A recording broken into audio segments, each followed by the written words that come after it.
Hi అండి, welcome to my channel happy couple vlogs 143. నా channel subscribe చేసి support చేయండి ప్లీజ్ అండి. ఈ వీడియో వచ్చేసరికి ఏంటంటే నేను సింపుల్గా నా స్టైల్లో బీరకాయ కర్రీ అండ్ రాగి సంగటి ఎట్లా టేస్టీగా చేసుకుంటాననేది వీడియోలో చూపించేస్తాను.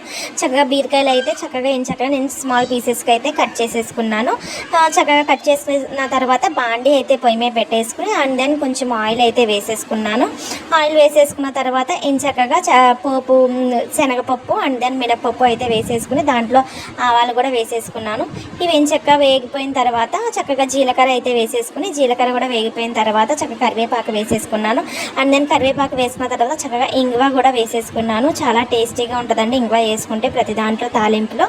అండ్ దెన్ ఇది వేగిపోయిన తర్వాత చక్కగా నేను కట్ చేసుకుని ముందే చక్కగా సన్నగా బీరకాయ కట్ చేసుకున్నా కదండి. చక్కగా బీరకాయ అంతా వేసేసుకుని ఇది ఫస్ట్ కొంచెం కళ్ళుప్పు అయితే వేసుకుంటున్నానండి. ఉప్పు అండ్ దెన్ పసుపు అయితే వేసుకుని చక్కగా ఈలో క్యాప్ అయితే చక్కగా కదిపేసుకుని ఇదంతా ఉప్పు పసుపు కలిసినట్టు కదిపేసుకుని చక్కగా క్యాప్ పెట్టేసుకుంటే దీంట్లో నుంచి బీరకాయలో వాటర్ కంటెంట్ చాలా ఉంటుంది కదండి.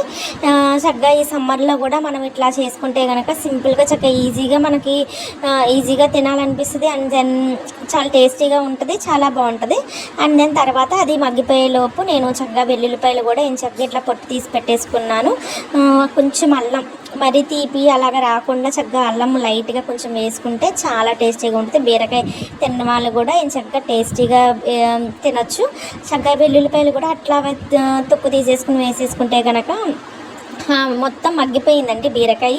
వాటర్ కంటెంట్ వస్తుంది కదండి, అవి కొంచెం దగ్గరకు అవ్వాలంతే. చక్కగా ఇప్పుడు వేసేసుకుంటే చక్కగా ఈ వాటర్ కంటెంట్లో వెల్లుల్లిపాయ కూడా చక్కగా మెత్తగా అన్నం ఉడికినట్టు చక్కగా ఉడికిపోతుంది. చక్కగా మళ్ళీ ఇలా కదిపేసుకుని అల్లమును ప్లేట్ పెట్టేసుకుంటాను. ప్లేట్ పెట్టేసుకుంటే చక్కగా ఇది దగ్గరకు అయిపోతుంది కదండి.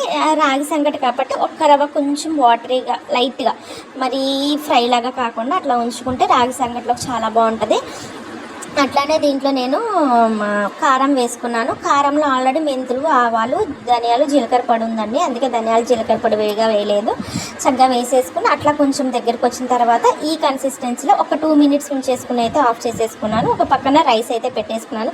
చక్కగా రైస్ అయితే ఉడికిపోయింది మెత్తగా అయిపోయిన తర్వాత దీంట్లో నేను ఆల్రెడీ నాది ఓల్డ్ వీడియోలో ఉందండి, నేను రాగి పౌడరు స్ప్రౌట్స్తో చేసుకున్నది. చక్కగా ఇది కూడా వేసేసుకుని చక్కగా మిక్స్ చేసేసుకుని ఒక్క రవ్వ కొంచెం దగ్గరకు వచ్చే వరకు అయితే ఉంచుకున్నాను. దీంట్లోనే కొంచెం లైట్గా సాల్ట్ వేసాను, అంటే కర్రీ మళ్ళీ 2 ఎక్కువైపోతాయని.